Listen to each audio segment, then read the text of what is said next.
शेंद्रे ते नेरले जवळपास 87% कंप्लीट झालेलं आहे. टोटल याची कॉस्ट 2200 crores आहे. कराड फ्लायओव्हर साधारण 3.47 किलोमीटर्स जी 6 लेन आणि रुंदी आहे 29.5 मीटर्स. जी कॉस्ट आहे साधारण 450 कोटी.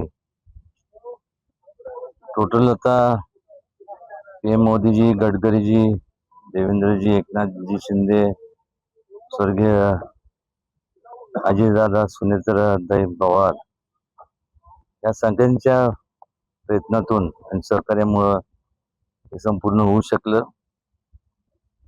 आणि खास करून कराडची जी कोंडी व्हायची वाहतुकीची ती दूर करण्यासाठी हा प्रोजेक्ट हाती घेण्यात आला.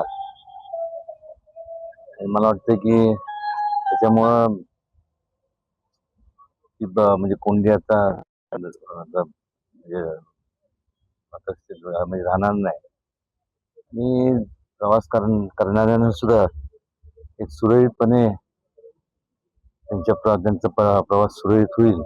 पुणे बेंगलोर महामार्गावरती गेल्या 3 वर्षापासून ज्या 6 पदरी पुलाचं काम सुरू होतं ते अंतिम टप्प्यात आलेलं आहे आणि याची पाहणी करण्यासाठी सध्या आपण पाहतोय या ठिकाणी खासदार छत्रपती उदयनराजे भोसले त्यांच्यासोबत डॉक्टर अतुल भोसले आमदार, कराड उत्तरचे आमदार मनोज घोरपडे आणि त्यासोबत माजी आमदार आनंदराव पाटील हे सध्या या ठिकाणी दाखल झालेले आहेत.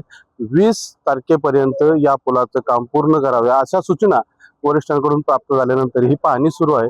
खरं तर ह्या उड्डाणपुलाचं काम सुरू असताना अनेकदा या ठिकाणी मोठी वाहतुकीची समस्या निर्माण झाली होती आणि यानंतर हा उड्डाणपूल आता अंतिम टप्प्यात असून लवकरच खुला होणार असल्याने याकडे पुणे बेंगलोर महामार्गावरून प्रवास करणाऱ्या प्रवाशांची सुटका होणार असल्याचं पाहायला मिळत आहे. मात्र याचं उद्घाटन हे 20 जून नंतर केव्हा होईल हे पुढील तारीख ही वरिष्ठांकडून तसेच राज्य शासन केंद्र शासन यांच्याकडून मिळणार आहे. न्यूज 18 मराठीसाठी विशाल पाटील, कराड, सातारा.